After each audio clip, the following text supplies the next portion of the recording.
والصلاة والسلام على سید الانبیاء والمرسلین قال اللہ تعالی وتبارک فی القرآن المجید والفرقان الحمید بسم اللہ الرحمن الرحیم یا ایھا الذین آمنوا کتب علیکم الصیام کما کتب علی الذین من قبلکم لعلکم تتقون آمنت باللہ صدق اللہ مولانا العظیم وصدق رسولہ النبی الکریم الرؤوف الرحیم اللہم نور قلوبنا بالقرآن وزین اخلاقنا بالقرآن وادخلنا الجنة بالقرآن ونجنا من النار بالقرآن قال اللہ تعالی وتبارک فی شان حبیبہ مخبرا وآمرا ان اللہ وملائکتہ یصلون علی النبی یا ایھا الذین آمنوا صلوا علیہ وسلموا تسلیما الصلاۃ والسلام علیک یا رسول اللہ وعلی آلک واصحابک یا حبیب اللہ۔ تمام حمد و ثنا، تعریف و توصیف اللہ جل مجدہ الکریم کی ذات پاک کے لیے جو خالق کائنات بھی ہے اور مالک شش جہات بھی۔ اللہ جل وعلا کی حمد و ثنا کے بعد حضور نبی اکرم شفیع امم رسول محتشم اللہ کے پیارے امت کے سہارے رب کے محبوب دانائے غیوب مالک رقاب امم فخر عرب و عجم والی کون و مکان سیاہ لا مکان سید انس و جان سرور لالا رخاں نیر تاباں سر نشین مہوشاں ماہ خوباں شہنشاہ حسینہ تتمہ دوراں سر خیل زہرہ جمالا جلوہ صبح ازل نور ذات لم یزل باعث تکوین عالم فخر آدم و بنی آدم نیر بطحا رازدار ما اوہا شاہد ما تغا صاحب علم نشرہ معصوم آمنہ احمد مجتبی حضرت محمد مصطفیٰ صلی اللہ علیہ وسلم کے حضور ناز میں اپنی محبتوں، عقیدتوں اور ارادتوں کا خراج پیش کرنے کے بعد عزت و وقار کی مسند پہ براجماں صاحب صدر گرامی قدر زیب سجادہ آستانہ عالیہ پیر سید قائم علی شاہ صاحب ولی رحمت اللہ تعالی علیہ جناب صاحبزادہ محمد ریاض القادری صاحب زیدہ مجدہ علمہ عملہ عمرہ و شرفہ، علماء کرام، معزز محترم زائرین حاضرین، السلام علیکم ورحمت اللہ وبرکاتہ۔ اس بابرکت اجتماع میں آپ کی طرح مجھے بھی حاضری کا شرف نصیب ہو رہا ہے۔ میں اور آپ ایک اللہ کے کامل ولی کے قدموں میں ان کے زیر سایہ رمضان المبارک کی بابرکت رات کے دامن میں اترتی ہوئی جو برکتیں ہیں ان کو سمیٹنے کے لیے یہاں جمع ہوئے ہیں۔ مالک جل وعلا کی بارگاہ میں دعا ہے کہ وہ ہماری حاضری کا ایک ایک لمحہ اپنی بارگاہ میں قبول فرمائے۔ آمین۔ ہمارے میزبان عالی مرتبت نے جس محبت سے اس خوبصورت محفل کا اہتمام کیا اور معنوی حسن کے ساتھ ساتھ صوری حسن سے آج کی یہ جو محفل مالا مال ہوئی، یقیناً یہ ان کے ذوق لطیف کا نتیجہ ہے اور سال ہا سال سے وہ اپنی محبتوں کا یوں اظہار کرتے ہیں، بلکہ پورا سال اسی ذہن میں رہتے ہیں۔ اب پورا سال یہ انتظار رہتا ہے کہ محفل پاک، محفل نعت عرس پاک کی تقریب منعقد ہونے والی ہے، اور یہ محفل گزرتی ہے تو اگلے پروگرام کے لیے ذہنی تیاریاں شروع ہو جاتی ہیں۔ گویا زندگی کا یہ سارا سفر حضور کی مدحت کے لیے وقف ہے۔ اللہ تعالیٰ ذوق و محبت میں اور حضور علیہ السلام کے ساتھ عقیدت اور رشتہ محبت میں مزید فراوانی عطا فرمائے۔ آج کے اس اجتماع میں مجھے جس عنوان پہ گفتگو کرنے کا حکم صادر ہوا تھا وہ رمضان المبارک کے حوالے سے میں نے کچھ آپ کے گوش گزار کرنا ہے۔ وقت کی نزاکتیں مجھے ملحوظ رہیں گی چونکہ سحری کا وقت قریب ہوا جا رہا ہے اور محفل دیر سے شروع ہوئی ہے۔ ملک کے مقتدر ثناخواں تشریف فرما ہیں، ہم ان سے بھی بہت کچھ حضور علیہ السلام کی مدح و ستائش میں کہی ہوئی نعتیں سننا چاہیں گے، تو میں اختصار کے ساتھ کچھ باتیں آپ کے گوش گزار کروں گا۔ اللہ تعالیٰ میری زبان پہ کلمت الحق جاری فرما دیں۔ آمین آمین۔ میں آپ کی ایک ایک لمحے کی توجہ کا طالب رہوں گا۔ قرآن مجید میں اللہ تعالیٰ جل شانہ نے ارشاد فرمایا، اے ایمان والو تمہارے اوپر روزے فرض کر دیے گئے جس طرح کہ تم سے پہلوں پہ فرض کیے گئے تھے تاکہ تمہیں تقوی ملے۔ الصوم فی اللغت الامساک، لغت میں روزہ رکنے کو کہتے ہیں۔ اصطلاح شریعت میں عبادت کی نیت سے طلوع فجر ثانی سے غروب آفتاب تک اکل و شرب اور جماع سے قصداً رکے رہنے کو روزہ کہتے ہیں۔ روزے کی تاریخ کے حوالے سے علامہ اسماعیل حقی رحمۃ اللہ تعالی علیہ لکھتے ہیں کہ ملک تحمور الثالث حضرت آدم علیہ السلام کی اولاد سے تیسرا بادشاہ ہوا ہے۔ اس کے دور میں قحط پڑا تو بادشاہ نے اپنی رعایا کو سیاسی حکم نامہ جاری کیا کہ جو صاحب ثروت لوگ ہیں وہ ایک وقت کا کھانا کھائیں اور ایک وقت کا کھانا بچا کر قحط زدہ علاقوں میں بھیجیں تاکہ ان دکھیوں کی مدد ہو سکے۔ قوم نے سیاسی حکم نامے کو قبول کیا اور انسانی ہمدردی پر مشتمل اس بات کو دل و جان سے مانا اور ایک وقت کا کھانا کھایا اور ایک وقت کا کھانا اپنے قحط زدہ بھائیوں کے لیے بچایا۔ اس قوم کی اس ادا کو اللہ نے پسند کر لیا اور وقت کے نبی پر وحی ہوئی کہ اس قوم کی اس ادا کو ہم عبادت قرار دیتے ہیں۔ تو اس طرح روزے کی فرضیت ہوئی۔ علامہ حقی علیہ رحمہ نے روزے کی تاریخ کے حوالے سے اسی قول کو نقل کیا۔ پھر ہر نبی پر روزے فرض کیے گئے۔ قرآن مجید کی یہاں نص موجود ہے، کما کتب علی الذین من قبلکم، یہ تمہارے اوپر بھی ہی فرض نہیں کیے گئے بلکہ تم سے قبل جو امتیں گزری ہیں ان پر بھی روزے فرض کیے گئے ہیں۔ حضور رمضان المبارک کے روزوں کی فرضیت سے قبل عاشورے کا روزہ رکھتے تھے، لیکن ہجرت سے 1.5 سال بعد 2 ہجری کو حضور علیہ السلام پر رمضان کے روزے فرض کیے گئے۔ اس طرح حضور کی زندگی میں کل 9 رمضان آئے فرضیت روزہ کے بعد، ان میں سے 7 رمضان 29 کے تھے اور 2 رمضان 30 کے تھے، اور یہ بات ذہن نشین رہے کہ زیادہ تر رمضان 29 کا ہوتا ہے، اور یہ بھی ساتھ ساتھ ذہن نشین رہے کہ روزے 29 ہوں یا 30 اللہ پورے 30 کا ثواب عطا فرماتا ہے۔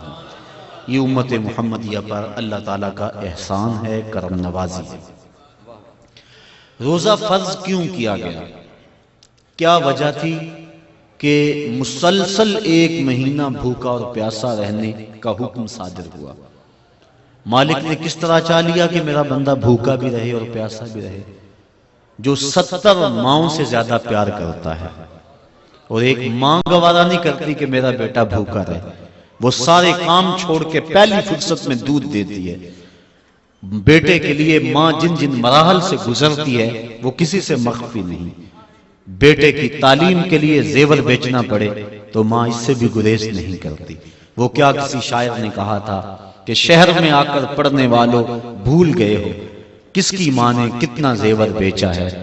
بیٹے کے لیے اس کا پیٹ پالنے کے لیے کسی کے گھر کے برتن مانجنے پڑے تو ماں اس سے بھی گریز نہیں کرتی۔ اللہ نے اس کے سینے میں وہ تڑپتی ہوئی ممتا رکھی، وہ محبتوں کے امڑتے ہوئے جذبات رکھے۔ میں کہا کرتا ہوں آج کوئی شے ڈھونڈنے نکلو تو شاید ہی کوئی چیز خالص ملے، لیکن ماں کا پیار آج بھی خالص ہے، ماں کا پیار آج بھی کھرا اور سچا ہے۔ اس کے سینے میں مالک نے محبت ہی اتنی رکھ دی ہے کہ جس کو دنیا کے کسی ترازو پہ تولا نہیں جا سکتا۔ وہ ایک شاعر ہوا تابش، اس نے ماں کی محبت کو چند لفظوں میں بیان کیا. وہ کہتا ہے مدت ہوئی میری ماں نہیں سوئی تابش، مدت ہوئی میری ماں نہیں سوئی تابش، میں نے ایک بار کہا تھا مجھے رات کو ڈر لگتا ہے. کہا بچپن میں میرے منہ سے نکلا تھا امی مجھے رات کو ڈر لگتا ہے، میں اب بوڑھا بھی ہو گیا ہوں، میری ماں اسی خیال میں رہتی ہے کہ میرے بیٹے کو کہیں ڈر نہ لگ رہا ہو. یہ ماں کی محبت ہے، یہ ماں کا پیار ہے. ماں کا نعم البدل کیا، ماں کا تو بدل بھی موجود نہیں ہے. علامہ اقبال کی جب والدہ انتقال کر گئی تھی تو ان دنوں کے اندر وہ دیار غیر میں تھے، تو انہوں نے ایک طویل مرثیہ لکھا جو آج بھی کلیات اقبال کی زینت ہے. اس کا عنوان ہے والدہ مرحومہ کی یاد میں. اس میں کہتے ہیں آہ وطن میں ہوگا اب کس کو میرا انتظار، کون میرا خط نہ آنے سے رہے گا بے قرار، آرزو لے کر تیری خاک مرکت پہ آؤں گا، اب دعائے نیم شب میں کس کو میں یاد آؤں گا، کون پچھلے پہر اٹھ کے دعا کرے گا. استاد سے بھی تو کہنا پڑتا ہے نا حضور دعاؤں میں یاد رکھنا، شیخ سے بھی عرض کرنا پڑتا ہے اپنی دودھ راتوں میں مجھے نہیں بھولنا، حاجی کو معتمر کو عرض کرنا پڑتا ہے سین حرم میں مسجد نبوی کی بہاروں میں مجھے یاد رکھنا ہے. کبھی ماں کو بھی کہنا پڑا امی دعا کرنا. ماں کے ہاتھ اٹھے رہتے ہیں، اور یہ بات ذہن نشین کر لیں جب ماں کے ہاتھ اٹھ جائیں تو اجابت کے سارے دروازے کھل جاتے ہیں. اور یہ نہیں ہے کہ ماں رابعہ بصریہ ہو تو پھر ہی دعا قبول ہوتی ہے. اپلے تھاپتی ہوئی ماں گوبر سے بھرے ہوئے ہاتھ بھی اٹھا دے، اللہ کے عرش کو جنبش دینے کے لیے وہ ہاتھ بھی کافی ہوتے ہیں. ماں جب بولتی ہے تو اس کے لہجے میں جبریل بولتا ہے، اور جب ماں مسکراتی ہے لگتا ہے جنت کی ساری کلیاں چٹکنے لگی ہیں. ماں کے لہجے میں اتنی مٹھاس ہے ساری دنیا کا شہد نچوڑ دیا جائے اتنی مٹھاس پیدا نہیں ہوتی جتنی ماں کے لہجے میں مٹھاس مالک نے رکھ دی ہے. وہ خورشید گیلانی نے لکھا تھا ماں کے عنوان سے، وہ کہتا ہے 5 اسٹار ہوٹلوں میں کھانا کھانے میں وہ لطف نہیں ملتا جو چولہے پر بیٹھ کر ماں کے ہاتھ کی پکی ہوئی چپاتیاں کھانے میں مزہ آتا ہے. عالی جناب حضرت صاحب بڑے بڑے اعلیٰ القاب سننے سے وہ حضر وہ لطف نہیں ملتا جو ماں کی زبان سے اوے ببلو نکلنے سے لطف آتا ہے. ماں کا سینہ محبتوں کا خزینہ ہے، اور ماں کے سینے کے اندر مالک نے اتنا پیار رکھ دیا ہے کہ جس کا دنیا پر نعم البدل کیا بدل بھی نہیں ہے. غور کیجئے ماں کے سینے میں اتنا پیار کیوں ہے؟ اس لیے کہ اس نے بیٹے کو جنم دیا ہے. میں آپ کی توجہ چاہوں گا، ماں نے بیٹے کو جنم دیا ہے، اتنا پیار ہے کہ دنیا کے کسی ترازو پہ نہیں تولا جا سکتا. جس نے جنم دیا ہے اس کو اتنا پیار ہے، اور جس نے خلق کیا ہے اس کو کتنا پیار ہوگا. جس نے جنم دیا ہے اس کو اتنی محبت ہے، جس نے تخلیق کیا ہے اس کو کتنا پیار ہوگا. اس لیے کہا نا یا ایھا الانسان ما غرک بربک الکریم الذی خلقک فسواک فعدلک فی ای صورت ما شاء رکبک. انسان اس رب کو بھول گیا ہے. یا ایھا الانسان ما غرک بربک الکریم، تجھے کس نے مغرور کر دیا ہے؟ دولت نے؟ وہ تو 4 دن کی کہانی ہے. حسن نے؟ وہ تو ڈھلتا سایہ ہے. جوانی میں؟ وہ تو جانے والی چیز ہے. وہ چیز تو بتا، اس کا نام تو زبان پہ لا جس نے تجھے کریم رب سے غافل کر دیا. الذی خلقک، جس نے تجھے پیدا کیا. کتنا بڑا احسان ہے. اور پھر تجھے اعضاء کو توازن دیا، تجھے چلنے کا سلیقہ دیا. تیری زبان میں گوشت کا لوتھڑا تھا، بولنے کا طریقہ نہیں تھا. اس نے تیری زبان کو بولنے کا سلیقہ سکھایا. آج تیرا طوطی بولتا ہے. لفظ تیری زبان اور تیرے انداز سے ادا ہوتے ہیں. تیرے ہاتھوں میں طاقت ہے. آج تو ہاتھیوں کو نچا لیتا ہے، شیروں کو بٹھا لیتا ہے، ستاروں پہ کمندیں تو ڈالتا ہے، مریخ پہ سفر کی تیاریاں تو کر رہا ہے، چاند کی دھرتی پہ زمین پہ تو نے قدم رکھ دیا ہے. انسان ذرا غور تو کر، تو تھا کیا؟ ذرا ماضی کی طرف پلٹ کر کے دیکھ. چل ماضی کو نہیں دیکھنا تو مستقبل کو ہی دیکھ لے. ایک وقت پھر آئے گا، پھر لاٹھی تیرے ہاتھ میں ہوگی، پھر لاٹھی بھی جواب دے جائے گی، پھر چارپائی پہ لگ جائے گا، جسم کی پوری قوت صرف کر کے ایک گلاس پانی کا مانگے گا. اور اس وقت تو زندگی سے تنگ آ جائے گا، گھر والے بھی تنگ آ جائیں گے. اب ہم تمہیں اگر موت نہ دیتے بتا تو کیا کرتا؟ فَأَمَاتَهُ فَأَكْبَرَ، ہم نے زندگی دی یہ بھی ہمارا احسان، اور ہم نے موت دی یہ بھی ہمارا احسان.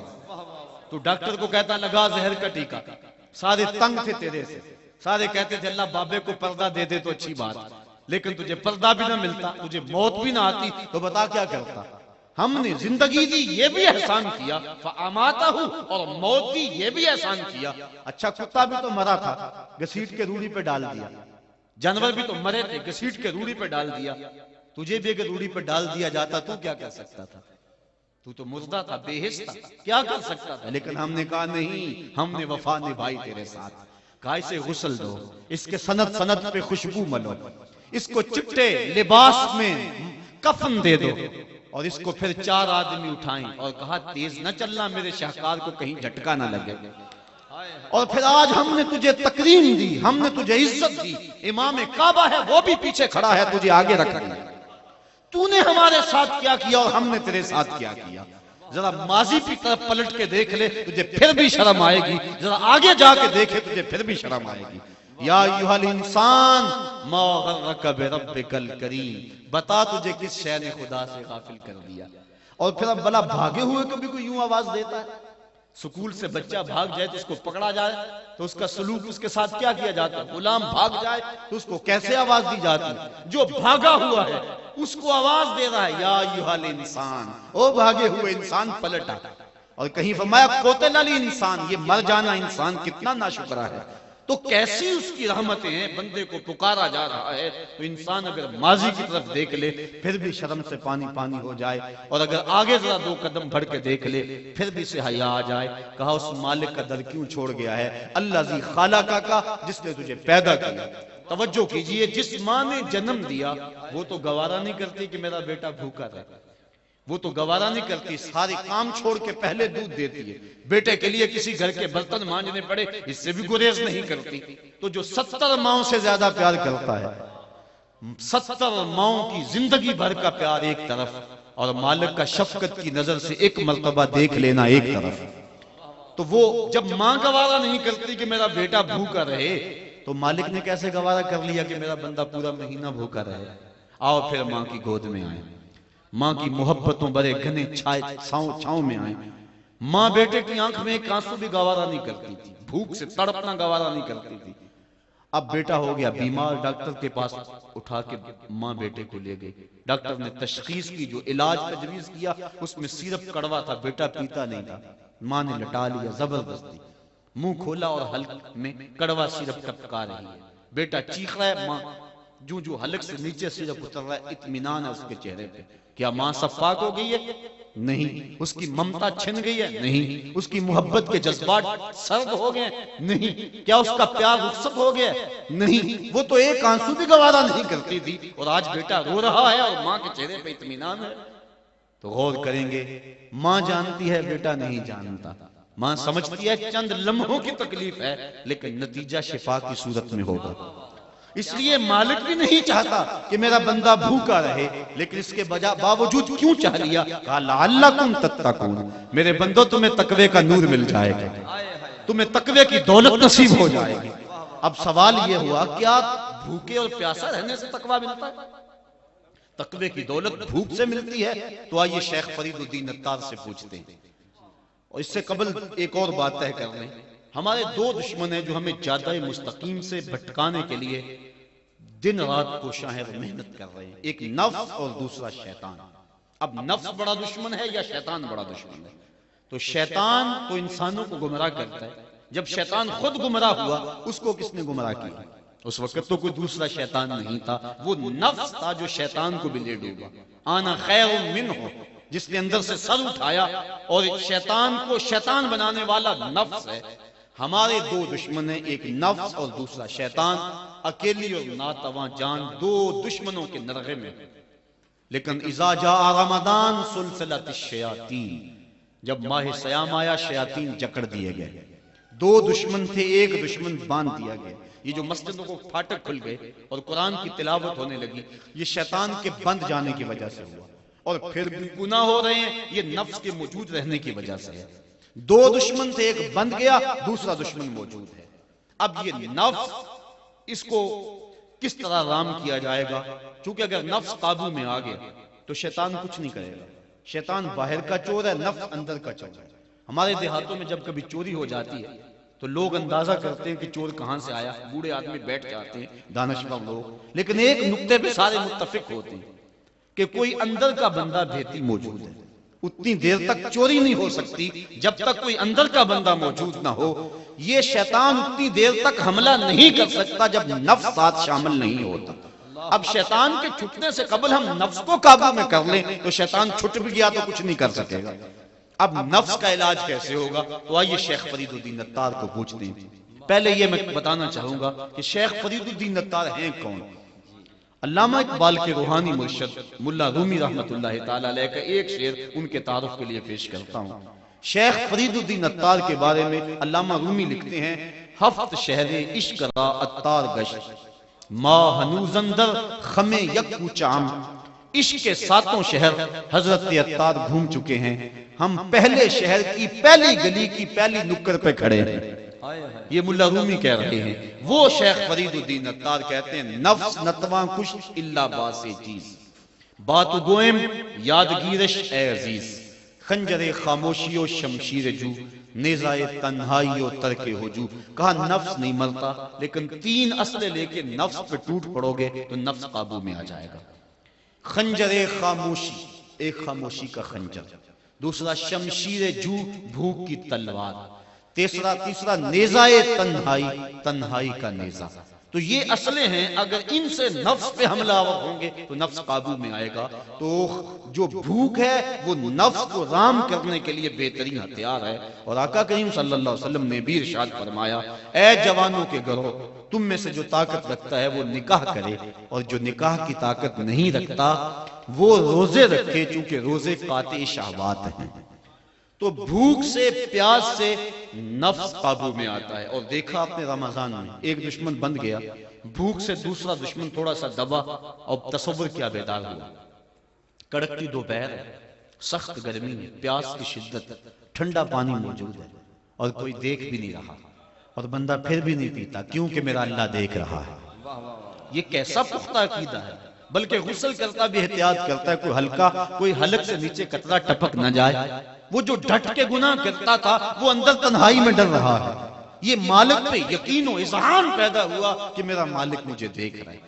اگر اس عقیدے کو اپنے اوپر ہم وارد کر دے تو گناہ مشکل ہی نہیں، ناممکن ہو جاتا. ساتوں دروازے بند ہیں، تالے لگے ہوئے، بت کے اوپر بھی پردہ ڈال دیا. اور زلیخا بولی: ہے تالک، اب تو آ جاؤ نا، اب تو کوئی نہیں دیکھ رہا. تو یہی عقیدہ کار فرما ہوا. تو حضرت یوسف علیہ السلام نے کہا: قال معاذ اللہ، اللہ کی پناہ، تو اپنے بت کے آگے پردہ ڈال لیا، اپنے خدا سے چھپ گئی، میرا خدا تو ساتویں کوٹھڑی میں بھی دیکھ رہا ہے. اور پھر اتنی روشنیاں برسی کہ گناہ کا تصور بھی محال ہو گیا. یہ یقین کہ میرا مالک مجھے دیکھ رہا ہے انسان کے لیے گناہ کو مشکل بنا دیتا ہے. حضور نبی رحمت، شفیع معظم، رسول محتشم صلی اللہ علیہ وسلم نے ارشاد فرمایا: سبعۃ یظلھم اللہ تعالی فی ظلہ یوم لا ظل الا ظلہ، امام عادل وشاب نشأ فی عبادۃ اللہ، ورجل قلبہ معلق بالمساجد، ورجل دعته امرأة ذات منصب وجمال فقال انی اخاف اللہ، ورجلان تحابا فی اللہ اجتمع علیہ وتفرقا الیہ، ورجل تصدق بصدقة فأخفاها حتى لا تعلم شماله ما تنفق يمينه، ورجل ذكر الله خاليا ففاضت عيناه او كما قال. بخاری میں بھی روایت، مسلم میں بھی روایت، نسائی میں بھی روایت. حضور فرمایا 7 اشخاص ایسے ہیں قیامت کے دن جب کوئی سایہ نہیں ہوگا، اللہ انہیں اپنے عرش کا سایہ نصیب فرمائے. اور قیامت کے دن جب دھوپ کڑک رہی ہوگی اور سورج 1.25 میل پہ ہوگا، زمین تانبے کی ہوگی، اب رخ الٹا پھر سیدھا ہو جائے گا، اور لوگ اپنے اپنے گناہوں کے سبب سے پسینے میں شرابور ہوں گے. کوئی ٹخنوں تک، کوئی گھٹنوں تک، کوئی کمر تک، کسی کو پسینے کی لگام دی جائے گی. اور یہ بات بھی ذہن نشین رہے، وہ پسینہ اس پسینے کی طرح کا نہیں ہوگا، بلکہ علماء لکھتے ہیں، امام ابن رجب حنبلی لکھا کہ اگر اس کا ایک قطرہ اب زمین پہ ڈال دیا جائے، اس کی بدبو سے انسان تو انسان رہے، جانوروں کے دماغ پھٹ جائیں. اور اس کی گرمی اور اس کی حدت کا عالم یہ ہے، احد پہاڑ کے اوپر اس کا ایک قطرہ رکھ دیا جائے تو احد پہاڑ پگھل جائے اس پسینے سے کی گرمی کی وجہ سے. لوگ اپنے اپنے اعمال کے لحاظ سے اس پسینے میں شرابور ہوں گے، لیکن فرمایا 7 اشخاص ایسے ہوں گے جنہیں قیامت کے دن اللہ اپنے عرش کا سایہ عطا فرمائے گا. وہ 7 کون ہوں گے؟ امام عادل، ایک عادل حکمران جو حکمرانی بھی کرے اور عدل کے اصولوں کو بھی نہ چھوڑے. اللہ اکبر، امام عادل۔ دوسرا وشاب نشا فی عبادت اللہ، وہ جوان جس کی جوانی اللہ کی عبادت میں گزرے۔ کام تو بڑا مشکل ہے، لیکن سنیے حضور ارشاد فرماتے ہیں انا حبیب اللہ الشاب التائب حبیب اللہ، لوگوں میں اللہ کا حبیب ہوں، اور جو جوان جوانی میں توبہ کرے وہ بھی اللہ کا حبیب ہے۔ جب پنجوں میں طاقت نہ رہے، دانت ٹوٹ جائیں، اس وقت بھیڑیا بھی تسبیح پکڑ لے تو کمال نہیں ہے۔ کمال تو یہ ہے کہ جوانی میں پیشانی سجدے میں رکھی جائے اور سبحان ربی الاعلیٰ کے نغمے الاپے تھے۔ جوانوں، جوانی میں جو رونے کا مزہ ہے وہ بڑھاپے میں نہیں ہے۔ اقبال کہتا ہے رومی ہو راضی ہو عطار ہو کہ غزالی، کچھ ہاتھ نہیں آتا بے آہ سحر گاہی۔ سحری کے خیر بڑھاپے میں بھی اگر اللہ تعالیٰ توبہ کی توفیق عطا کر دے تو یہ بھی بڑی دولت ہے۔ کئی لوگ ایسے ہوتے ہیں قبر میں ٹانگیں ہوتی ہیں لیکن گناہوں سے مسلسل باز نہیں آتے۔ وہ کیا کہا میاں محمد بخش عارف کھڑی نے، بڑی ستھری اور پاکیزہ تنقید کی۔ فرماتے ہیں ہڈیاں کمبن گوڈے کھڑکنتے، اڑ گیا لک تیرا، اجے بھی بدیوں باز نہ آئیں جیو مرد دلیرا۔ یا ایھا الانسان ما غرک بربک الکریم، اگر بڑھاپے میں بھی مل جائے توفیق توبہ تو یہ بھی بڑی دولت ہے۔ انما الاعمال بالخواتیم، اعمال کا دار و مدار حسن خاتمہ پہ ہے، لیکن جوانی میں اگر کسی کو یہ دولت مل گئی تو بہت بڑی دولت ہے۔ تیسرا فرمایا ورجل قلبہ معلق بالمساجد، وہ آدمی جس کا دل مسجد کے ساتھ لگتا ہے، مسجد کی تعمیر کے ساتھ اس کا دل لگا رہتا ہے کہ جلدی مسجد تعمیر کے مراحل سے گزر کے تکمیل تک پہنچے، مسجد کی آبادی کے ساتھ، مسجد کی بہتری کے ساتھ، تزئین کے ساتھ، صفائی کے ساتھ، آرائش و زیبائش کے ساتھ، اس کا دل مسجد کے ساتھ لگا رہتا ہے۔ حضور ارشاد فرمایا کچھ لوگ مسجدوں کی میخیں ہوتی ہیں، جس طرح لکڑی میں کیل ٹھک جاتا ہے وہ مسجدوں میں یوں لگے رہتے ہیں، ان کو ڈھونڈنا ہو تو مسجدوں میں ملیں گے۔ فرمایا کبھی وہ بیماری کی وجہ سے مسجد میں نہ آ سکیں تو اللہ کے کچھ فرشتے ہیں جو ان کی عیادت کرنے کے لیے ان کے گھروں میں جاتے ہیں۔ اللہ اکبر، ہم تو انہیں مسیطڑ کہہ دیتے ہیں نا اپنی زبان کے اندر، سنو اس مسیطڑ کی شان۔ اللہ کے حبیب فرماتے ہیں قیامت کے دن جب کوئی سایہ نہیں ہوگا اللہ اسے اپنے عرش کا سایہ نصیب فرمائے گا۔ اور چوتھا شخص وَرَجُلٌ دَعَتْهُ اِمْرَةٌ ذَاتُ مَنْصَبٍ وَجَمَالٍ فَقَالَ إِنِّي أَخَافُ اللَّهَ، وہ آدمی جس کو کسی عورت نے دعوت گناہ دی، اور وہ عورت معمولی نہیں تھی، ذات منصب و جمال، حسن و جمال کی پیکر تھی، اس کی ایک ایک ادا سے سورج طلوع ہوتا تھا، اس کا حسن جو ہے وہ بہت زیادہ تھا۔ اس نے اس نوجوان کو لبھانا چاہا اور دعوت گناہ دی۔ اس نوجوان نے آگے سے کیا کہا؟ فقال انی اخاف اللہ، کہا تیری بات کیسے مانوں، مجھے اللہ سے ڈر لگتا ہے، میرا مالک مجھے دیکھ رہا ہے۔ یہ کہہ کے بچھتے ہوئے حسن کی پیشکش کو ٹھکرا دیا۔ حضور فرماتے ہیں جب قیامت کے دن کوئی سایہ نہیں ہوگا، قیامت کے دن اس شخص کو اللہ اپنی عرش کا سایہ نصیب فرمائے گا۔ یہ بات چھوٹی نہیں ہے۔ حضرت امام یافعی رحمت اللہ تعالی علیہ نے روض الریاحین کے اندر واقعہ بیان کیا ہے۔ ایک نوجوان کپڑے کی دکان پہ کام کرتا تھا اور تھا بڑا خوبصورت، تقوی کے نور سے بھی مالا مال تھا، اللہ کا ولی تھا۔ ایک عورت آئی، اس کا منمونا چہرہ دیکھا، فریفتہ ہو گئی، ضرورت سے زیادہ اس نے کپڑا خرید لیا، گٹھڑی بھاری ہو گئی، مال کے دکان سے کہا اس نوجوان کو کہو کہ میرے ساتھ یہ گھر میرا سامان چھوڑ آئے۔ دکاندار لالچ میں آ گیا، نوجوان کو ساتھ بھیج دیا۔ جب گھر داخل ہوئی، نوجوان اندر گیا، اس نے پیچھے سے دروازہ مقفل کر دیا، حیا سوز لباس بھی اتارا اور اس کو دعوت گناہ دینے لگی۔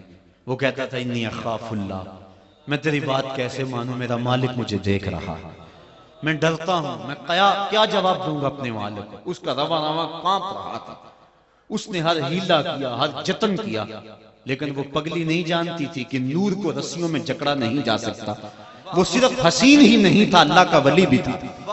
اس نے کوشش کی، محنت کی، لیکن وہ ہر جال سے بچ نکلا۔ اس کے دل میں خیال آیا شیطان کا یہ روپ بڑا سخت روپ ہے۔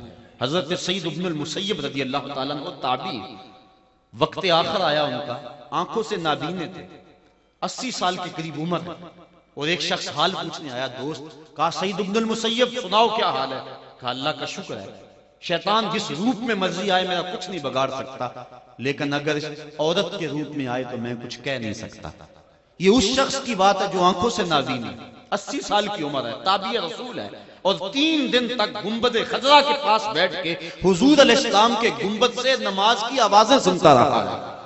میں اور آپ کون ہوں، میری اور آپ کی حیثیت کیا ہے؟ اس کے دل میں خیال آیا کہ کہیں میں اس جال میں پھنس نہ جاؤں۔ ذہن میں ترکیب آئی، اس عورت کو کہا اگر تو اجازت دے میں ذرا بات تم سے نہ ہوا۔ اس نے کہا چلے جاؤ۔ باہر بے تابانہ وہ انتظار کرنے لگی۔ اس نے ہاتھوں پہ پخانہ کر کے پورے بدن پہ مل لیا۔ جب باہر نکلا تو بدبو اٹھ رہی تھی۔ عورت نے دروازے کھول دیے، تو پاگل ہے، مجنون ہے، میں تیرے اوپر مر مٹی، تو تیرا تو توازن عقلی ٹھیک نہیں ہے۔ اس نے کہا مالک تیرا شکر، میرا بدن گندا ہو گیا لیکن من تو پاک رہا۔ کائنات کا سب سے حسین چہرہ وہ ہے جو جنسی کالک سے محفوظ رہے۔ اس نے کہا کہ یہ تو گندگی دھل جائے گی لیکن اگر باطن کی گندگی لگ جاتی تو پھر کیا بنتا۔